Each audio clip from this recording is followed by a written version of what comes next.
Hello, Harness Racing Update fans. I'm Heather Vitale. They say things happen in threes. So far, we have completed 3 days of the Lexington Selected Yearling Sale, and we are up $3 million in gross compared to this time last year, which means that almost $58.5 million has been spent on yearlings in 2023 so far.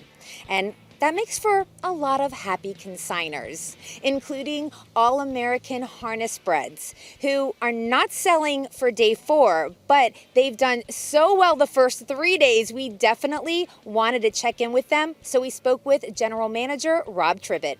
Rob, you guys have sold 7 yearlings so far from going through day 3. And the average is $146,000, which makes you guys the leading consigner when it comes to average of yearling. So how thrilled are you? We're very excited. You know, this is our opportunity to take our full crop that we've spent a lot of time and energy and effort on and present them to the public and the buyers, and it's great to see the reception we've got. And we always love to come to Lexington and see a lot of our friends that we only see a few times a year here at the sale. So it's very gratifying, and it's even better when we get to go out to the Red Mile and watch them win the races. Oh yeah, that is the best. That's when you see all the hard work that you've put into it, and here it is right in front of you, crossing the wire first. Just spectacular. Now you are the man with a plan when it comes to the breeding and the matchups, right? Yeah, I would do the matings, and I always joke with everyone that the first year I did them was easy because I knew everything. And now, the more you do it, you realize it's a very inexact science, and you use your experience and what you've seen from other foals and the pedigree, the conformation of the mare and the stallions to try to, in the end, we're just trying to produce an athlete because that's what wins races. So that's really our focus, and, hopefully it works a lot more than it doesn't. Well, I don't want you to give away your age or anything, but I do want to ask you this. When did you start working for Fred Hercher? Because I know you were pretty young, weren't you? Yeah, this is now my 19th year, my 19th sale, so yeah. Wow. And how did you guys hook up? My dad, Charlie Tribett, trained for Fred for a lot of years, and I worked for Fred as a groom, all the way through high school, and so I've known him a very long time, and it's really been a great relationship. Okay, so we're through day 3. You guys don't have anything selling on day 4, but you do on day 5. So let's talk about day 5 a little bit. And we've been big supporters of Down by the Seaside since he went to stud. We just thought he was such a great performer at 2 and 3, and the soundness he showed. So we have 2 Down by the Seaside selling here on Friday.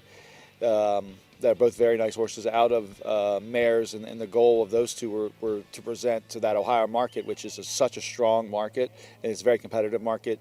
2 really well-bred mares. One is the dam of Hurricane King Cole, who was one of the fastest horses I've ever seen, and the other is out of Pirouette Hanover, who was a sweetheart winner herself. So these are from really top-class Grand Circuit pedigrees, because Down by the Seaside has proven he's way more than a sire for Sire Stakes. He's a really top performer in the Grand Circuit as well. I hate to make you choose one of the 2, but give me a hip number of the one that you think we should be plugging in this show. Okay, they're both very nice, but hip 961 is Down by the Water. He's out of Pirouette Hanover, who we actually bred her dam. Paula's Best, who was a really nice horse, and Pirouette Hanover was a sweetheart winner. And I purchased that mare specifically to breed to Down by the Seaside from Jeff Snyder. And the mare's 2-year-old is a really nice Ontario performer for A Better's Delight for Casey Coleman. And this is a very, well-balanced, exactly what I was hoping for when we bred that mare to Down by the Seaside. All right. Well, best of luck in day 5. And everybody watching this, it should be the morning of day 5. So make sure you check out that 961. Thanks so much, Rob. Thanks, Heather. Okay, so we've reviewed some spectacular numbers from day 3. We've given you something to look for on day 5. And now it's time to get a peek into what happened on day 4. That Thursday afternoon session showcased over 200 yearlings. The Lexington vibe stayed high, and so did the expectations to continue with a record-breaking week. while several youngsters saw prices in the $80,000 and a little higher range, like hip number 661, Michelle, a Poppy Rob Hanover filly consigned by Brittany Farms and signed for by Joe Holloway. And like hip number 757, Captain Kyler, a Better's Wish colt consigned by Peninsula Farm and signed for by Tony Alanya, just to name a couple.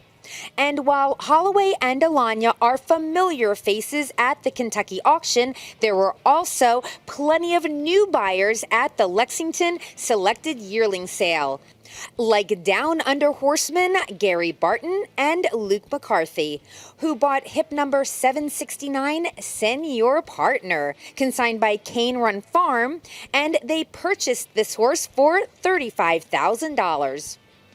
Gary, this is a milestone sale for you. This is actually the first time you've been to Lexington and the first Lexington yearling that you've ever purchased?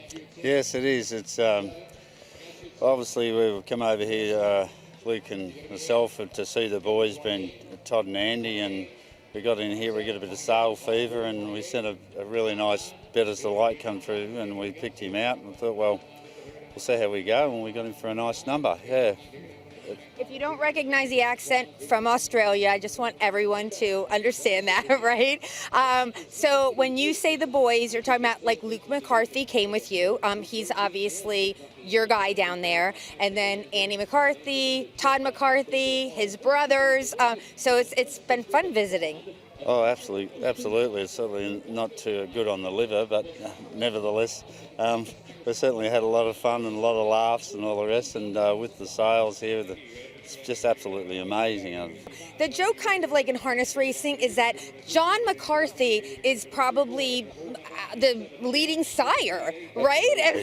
There's no doubt about that. Yeah, he's the Better's Delight of the industry for sure. And so we've got this horse, and let's hope that we can take him to the top. There's certainly with Luke, he's certainly got the ability to do it, and we'll proceed on from there. Now, I love that you got a Better's Delight. I'm just in love with the fact that this horse, I think, is like 25 years old, and he is still a producer of winners. Like, why did you choose Senior Partner? Yeah, that's right. So, you know, he's out of a mare that's by Western Ideal, and then the second dam herself has shown a horse that's won $1.2 million. So that alone, when you put Better's Delight with it, you know, one would think if you look at Andy's father and Todd's father, and then you've got Luke. Well, you know, maybe if we stick with Better's Delight and stick with what you know. I know there's a lot of new size out there and all the rest, but certainly Better's Delight's got the score on the board, and he's hard to go past, you know. Now, this is a June foal, is that right? Yeah. And that didn't scare you off at all? No, look, he's got a lot of growing to do, and we've seen that. But if you do the tests from the perspective of to work out how he's going to grow into a really nice horse, and you know, we believe that whether he makes a 2-year-old or not, we don't really care about that. You know, he might make. Let's hope he's a champion 3-year-old. Right. You know?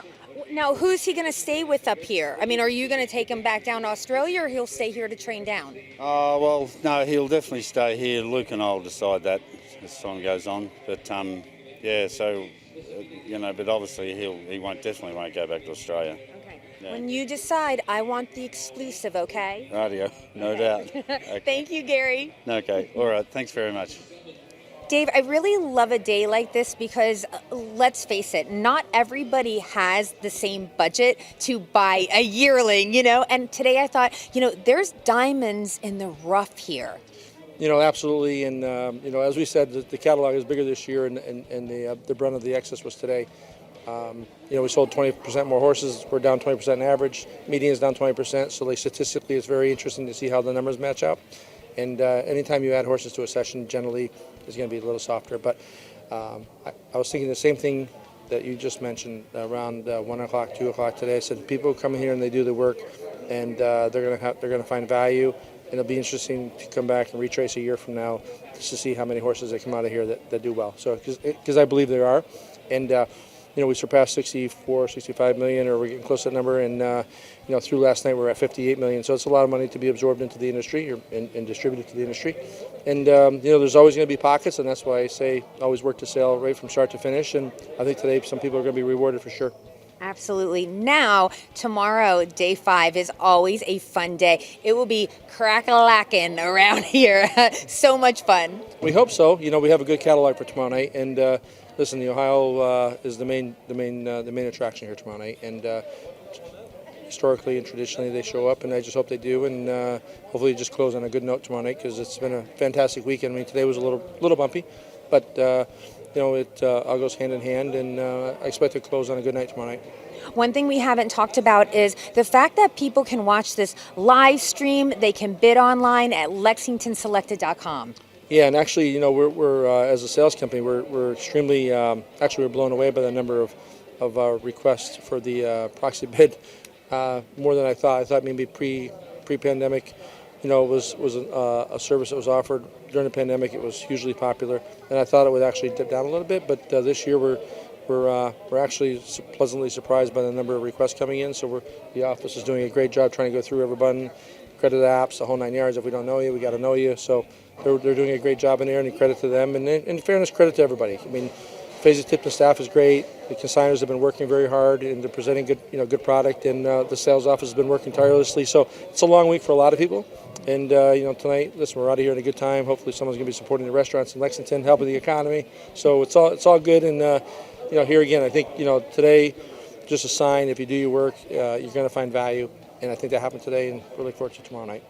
Wonderful. Thank you, Dave, so much. Yeah, thank you, guys. Appreciate it. All right, guys, thank you so much for joining me for this recap of day 4. Now, remember, this is just a taste of what has happened today. If you want full coverage, just go to harnessracingupdate.com. I'm Heather Vitale for HRU.